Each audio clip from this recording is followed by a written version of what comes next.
18 en matemáticas, ¿no es cierto? Vamos a trabajar el tiempo y mis actividades diarias, ¿no es cierto? Por lo tanto, lo que hoy día vamos a hacer en nuestra clase, nuestro objetivo va a ser medir Miss, con un... Miss, ¿en el flaquito o en el gordo? todavía no vamos a usar el libro, Gabriel, yo te voy a avisar. Ah, ya. Entonces, nuestro objetivo va a ser medir con unidades no estandarizadas, ¿no es cierto? Que pueden ser aplausos, golpes sobre la mesa, ¿no es cierto?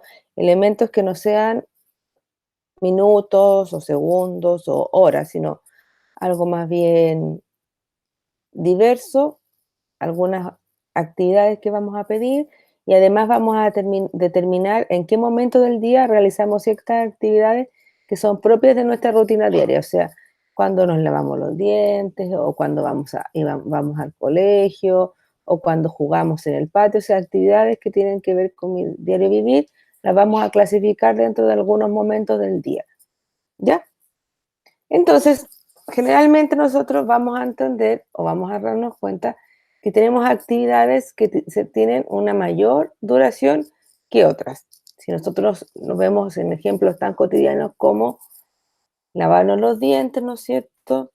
O estar trabajando en el colegio o estar en estos momentos, ¿no es cierto?, en nuestras casas sentados en nuestro escritorio, vamos a darnos cuenta que efectivamente existen actividades que van a ser un poco más prolongadas y otras no tan prolongadas. Por lo tanto, podríamos decir que hay algunas actividades donde yo me voy a demorar más tiempo o en otras, incluso si nos midiendo esto con aplausos. Si yo midiera con aplausos, ¿no es cierto?, lo que me voy a demorar en lavarme los dientes versus lo que estoy sentado, ¿no es cierto?, para presenciar esta clase, me voy a dar cuenta, ¿no es cierto?, que la cantidad de aplausos en ambos casos no sería equitativa, o sea, no sería igual, por lo tanto, obviamente, una de esas dos actividades va a tener una mayor duración que la otra. Por lo tanto, generalmente lo que vamos a hacer, ¿no es cierto?, es decir que las actividades que realizamos diariamente tienen diferentes tiempos de duración. Podríamos decir que la clase dura más tiempo, ¿no es cierto?, que el recreo. Cuando nosotros estábamos en el colegio, efectivamente, si bien teníamos más de un recreo, las clases, ¿no es cierto?, tenían una duración un poquito más larga, ¿no es cierto?, que lo que pasa en el recreo. Y si nosotros tuviéramos que poner ejemplos cotidianos, almorzar, ¿no es cierto?, demoraría menos tiempo que dormir. Generalmente en el almuerzo yo estoy un breve periodo de tiempo, en cambio durmiendo estoy mucho más tiempo porque generalmente me duermo, ¿no es cierto?, la noche y me despierto en el día. Por lo tanto, ha pasado más tiempo entre Hola. una actividad y la otra. ¿Ya? Por lo tanto, si yo tuviera que decidir entre Hola. estas tres actividades, cuál es la que me tomaría más tiempo, ¿no es cierto? Yo podría decir, ¿no es cierto?, que la que me tomaría más tiempo sería dormir y la que me tomaría a lo mejor menos tiempo sería toser o estornudar, porque es algo más corto, que tiene una menor duración. Eso tiene que ver, ¿no es cierto?, con las actividades. Lo mismo si yo tuviera que pensar, ¿en qué actividad me detengo más o me tomo más tiempo?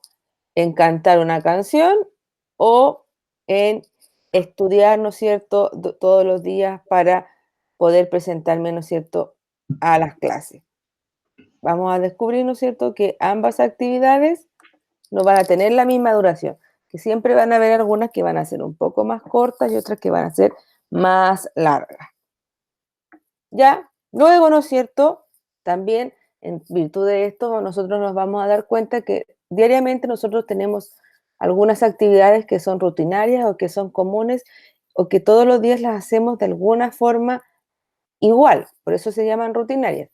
Por ejemplo, todos los días yo me levanto, ¿no es cierto?, me baño o me lavo, ¿no es cierto? Me visto para el colegio, tomo desayunos y después, ¿no es cierto?, me voy al colegio. En este caso, a lo mejor no va a ser tan igual como esto, pero sí yo me levanto, ¿no es cierto?, me lavo, me visto y me presento, ¿no es cierto?, en mi escritorio o en la mesa donde yo me siente a trabajar frente al computador para presenciar la clase. Por lo tanto, hay un orden, ¿no es cierto?, en estas actividades que yo voy a hacer diariamente, ¿no es cierto?, que van a seguir siempre siendo igual. Estas actividades que realizamos a diario, ¿no es cierto?, se pueden ordenar en momentos en los que llevo a cabo. Por ejemplo, después de comer, yo debería, ¿no es cierto?, siempre cepillarme los dientes. Y antes de dormir, ¿no es cierto?, siempre me pongo el pijama. Algunas veces, ¿no es cierto?, si estoy muy cansada, puede pasar que me duerma en un lugar que no es la cama, pero generalmente nosotros hacemos ponernos el pijama, después nos acostamos, ¿no es cierto?, a dormir. Incluso aquí podríamos poner que la actividad que hacemos antes de ponernos el pijama e irnos a dormir sería lavarnos los dientes, porque acuérdense que todas las noches hay que lavarse los dientes. Por lo tanto, en una actividad que sería como diaria que nosotros hacíamos en el colegio, que tenía que ir ver con almorzar, siempre nos íbamos a lavar las manos primero, después almorzábamos, después deberíamos habernos lavado los dientes, ¿no es cierto? Y después salíamos, ¿no es cierto?, al patio a jugar, a disfrutar del momento que nos quedaba del recreo del almuerzo. Si me doy cuenta, tengo, ¿no es cierto?, un orden, ¿no es cierto?, primero, segundo, tercero y cuarto, que tienen que ver también con los números ordinales que nosotros ya habíamos trabajado. Y lo mismo me pasaría, ¿no es cierto?, si yo quisiera hacer una receta o si yo quiero cocinar algo. Generalmente veo los ingredientes, leo de qué se trata, ¿no es cierto?, qué es lo que voy a necesitar, los busco, los tengo a mano, ¿no es cierto?, veo si no me falta nada, si tengo que ir a comprar. Después, ¿no es cierto?, lo que voy a hacer es que lo voy a preparar. Generalmente aquí yo pongo en práctica lo que leí en la receta y por último, ¿no es cierto?, una vez que está lista, me la como, la pruebo y veo cómo me quedó. Por lo tanto, si nosotros nos damos cuenta, hay muchas actividades que nosotros hacemos durante el día que vamos a poder categorizarlas en más largas o más cortas, ¿no es cierto? Y las vamos a poder ordenar dentro de lo que hacemos primero, segundo, tercero, cuarto, o lo que hacemos antes de algo o después de algo. Eso tiene que ver, ¿no es cierto?, con lo que nosotros queremos trabajar hoy día. Así que ahora sí que sí, los voy a invitar a ir a la página 176 del libro gordito para que nos pongamos a trabajar en lo que nosotros tenemos como objetivo de hoy. Ver las actividades que son más largas o más cortas y además ver qué es lo que hacemos primero, segundo, tercero. ¿Ya?